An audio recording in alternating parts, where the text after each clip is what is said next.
I'm David Lombardino, Editor-in-Chief of DLA Editors and Proofers, here to talk to you about how to write an outstanding personal statement. Today, specifically, I want to talk about how to start your personal statement. There's nothing more critical to the success of your personal statement than the beginning. It establishes the tone, the voice, the style, and the themes that you're going to be discussing in your personal statement. Now, it doesn't necessarily state all those specifically, but it lays the foundation for those items. In other words, it lays the foundation for your attitude, for your priorities, and for who you are as a candidate. And the key to this is the first sentence. The first sentence is what will serve as a foundation for your personal statement, because everything in your personal statement will flow out of that first sentence. The first sentence will lead to the second to the third, etc. So, what to avoid in the first sentence of the personal statement? Do not use a quote. Do not use a quote from somebody famous like Nelson Mandela or George Washington. Do not quote a professor or an attending physician. Do not quote anybody, because a quote at the beginning of a personal statement indicates that you're not starting at the beginning of your story. You're starting somewhere else, or you're taking the focus away from what your personal statement needs to be. Do not do it. The second thing to avoid, which can be related, is to avoid an overly dramatic opening to your personal statement, or to avoid using flowery or overly dramatic language in your personal statement. For example, telling a story that you're trying to embellish as much as possible using adverbs or adjectives. If your story is worth telling, and if it's worth serving as the beginning and foundation of your personal statement, then let the story stand for itself. But when you do so, when you start with a story, make sure that that story is relatable. Do not, and I'm not kidding, do not start your personal statement with how you survived a plane crash. Now, this comes from a personal statement that I reviewed last year, which is that the candidate had actually been in a plane crash and survived. The reason you don't want to do that is because nobody can relate to what it's like to be in a plane crash and survive. It's beyond relatable. And because it's beyond relatable, it's distracting. Once you've read that somebody has survived a plane crash, you can't think anything. You can't think any more about that person. And so that's a case where beginning the personal statement in too strong of a manner is going to throw your reader off, not going to engage the reader as much as you would hope. And I understand that everybody wants to hook the reader or start with a hook to the personal statement. But there is a sense in which the hook can go too far.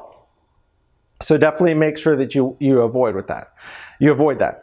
So if you're going to avoid that, if you're not going to start with a quote, if you're not going to start with an overly dramatic story or overly dramatic language, where do you start? Well, there's a rule of thumb that's really easy to follow. And I know that a lot of people think about this rule of thumb and they think, well, I'm not going to do it because everybody else does it. Well, you don't have to reinvent the wheel on this one. If it works, it works. And if it works for other people, it can also work for you. Just make it your own. And so what would that be?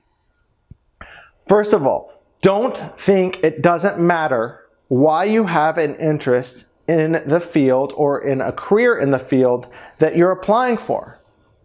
If you're applying for medicine or internal medicine, don't think it doesn't matter why you're interested in that field. And so think about, where did that interest come from? And so there's two ways of doing that. First of all, taking the internal medicine as an example, when did you first become interested in internal medicine? Well, if it was during your second year of medical school, that's probably not going to serve well as the beginning to your personal statement. But if it was something where it came in youth or came somewhere earlier on in your life, then it could serve well as the beginning to your personal statement. And I know there's some of you watching this video and you're thinking, well, the reason that I'm interested in internal medicine is because my father is an internist and I would go with him to the hospital or to see his patients, whatever, when growing up. But everybody's family member or parent is an internist or a physician, or that's the reason that they want to go into it, is because of their parents. So I'm not going to do it. Again, don't reinvent the wheel. If that's your story, then tell your story. If it was your parent, then tell it, and tell it in a way that comes across as your real story. And so the second thing that you can do with an interest, going back to my example of being interested or learning if you're interested in internal medicine in your second year of medical school, Okay, maybe you don't want to start there, but think about what are the characteristics that attract you to internal medicine. What is it that you find unique about that field compared to another field like family medicine or OB-GYN or dermatology, what have you. And think about where do those characteristics come from, or why is that attractive to you personally? In other words, if you like solving problems and you find that internal medicine is a perfect match for that. Now, even though that's a common reason for going into internal medicine, you have a way to make that your own. You could say, for example, if this is true, that when you were growing up, when you're 5, 6, 7 years old, and your parents or family members or friends would ask you what you wanted for a Christmas present or a birthday present, you would always say that you wanted a puzzle or you wanted Legos because you love thinking about problems and solving problems, or you wanted a Sudoku book, whatever.